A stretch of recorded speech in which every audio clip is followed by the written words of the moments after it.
দুজনের খুবই আলুর চপ খেতে ইচ্ছে করলো, সেই জন্য আমরা বানাতেও বসে গিয়েছি। কিন্তু হয়ে গেল আলুর চপ নয়, আলুর বড়া।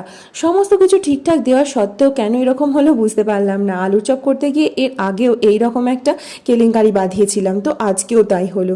তো চলো পুরো রেসিপিটা দেখে নাও, আমি বড় ভিডিওতে শেয়ার করে দিয়েছি, তো সেখানে তোমরা দেখে নিও। জাস্ট মজার ছলেই তোমাদেরকে বলছি। তবে হ্যাঁ, দেখতে যাই হোক, খেতে কিন্তু দুর্দান্ত হয়েছিল। তো চটপট দেরি না করে এইরকম একটা রেসিপি বানিয়ে ফেলো, আর কি বলবো। আর ভালো লাগলে অবশ্যই চ্যানেলটির পাশে থেকো, সাবস্ক্রাইব করতে একদম ভুলো না। এই যে আলুর মধ্যে যা যা মশলা দেওয়ার ছিল সমস্ত দিয়েই কষিয়ে নিচ্ছি এখানে।